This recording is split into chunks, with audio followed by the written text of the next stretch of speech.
So take us through then your fatherhood journey then. Like how is it? How is it being father for the first time? Like what are some of the lessons you've seen through it? Oh man, fatherhood. it's higher. Is there even one word for it? It's quite it's quite intense. It brings the best and the worst out of you. I didn't expect the worst part. Yes, the worst. When I say the worst, what I mean is there's something about parenthood that, of course, changes you. Like there's no other way.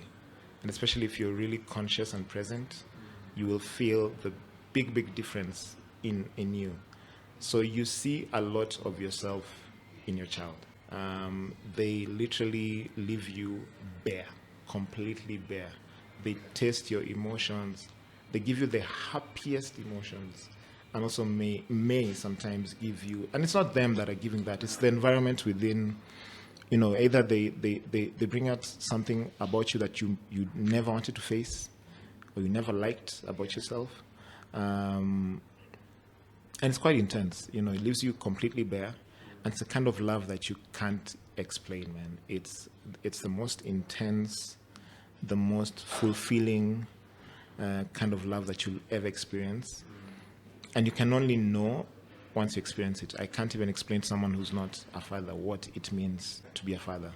And just seeing how important the role of a dad is in kids, because when we are really present and there, man, the child just really flourishes, man. It's yeah, and yeah, and that for me is something that I've really learned, and just also coining that relationship from when, because we kind of have a tendency of letting the mother do a lot of work, especially the early years, from 0 till maybe 5. And then now you step in, now you're like, okay, now I'm here, I'm present. But I realized that the bond that you make from the early ages as a father, because you also remember you have to do extra work. This child already has a bond with the mom. For 9 months, they have a bond that's unbreakable.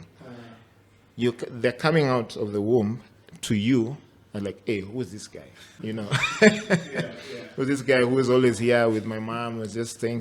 So you have to coin the relationship from scratch. You have to make the effort. Yeah, if you don't make the effort, then it's just gone. And that gap 0 to 5, honestly, is the most important.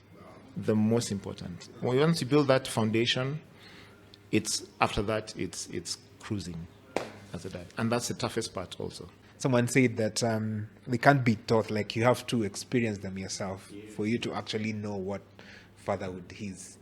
So I'm trying to get it. What has been like the most surprising thing about being a father? Most surprising? What's the most surprising thing about being a father? I'm a first-time father, so everything is surprising. Everything is. So is it the work that it takes to? You say like the age between 0 and 5 is the most important. So I think one of the most surprising thing is how you may feel like your work or your effort in trying to be present is not worthy, or is not really showing. There's no results.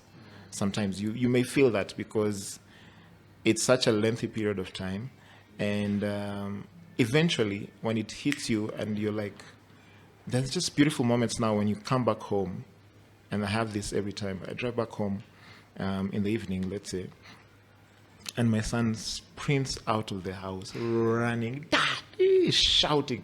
That is the best feeling ever, man, the best feeling ever. So that's one thing that I think once it hits you, it honestly surprises you, like, oh, so it's been working. It's been working. But I'd say, I don't know, everything is surprising. With fatherhood, everything, and I'm still. My son is only 4 years old, so imagine that's only 4 years. So you're this person's father forever. I don't know what is ahead of me. And just going day by day, and also just how quickly these kids grow. It's crazy. It's intense. The environment also that they are around really influences them. And why I say it's very important for you to be present, as both parents, of course, is eventually you realize that as much as you put in so much effort, unfortunately, sometimes it may only be 20 or 30% of the influence that this kid has in general. Remember, if they're going to school, they're in school I drop my son to school at 8:30, pick him up at 3. He's already going to school at 4 years old. So he's been going to play group. School nowadays is kindergarten. It's not really school. Yeah, but it's still very important for the foundational growth. And you realize that they spend, and this is most of the year, this is maybe 80% of the year, they're in school the whole day, almost the whole day, with other people. You have no influence whatsoever. They come back home, they're playing with other kids, they're interacting with other people in the house, the nanny, everything.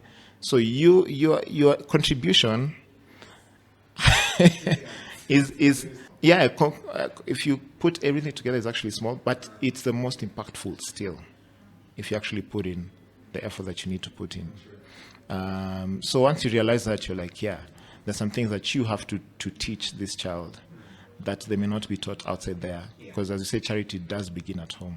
So that there are all these foundational thoughts and beliefs and principles of life, they have to come from you. You can't delegate them, so that when they go to church, when they go to school, when they're in the estate, they have these values that you've instilled in them, as much as that effort or that contribution is 20%.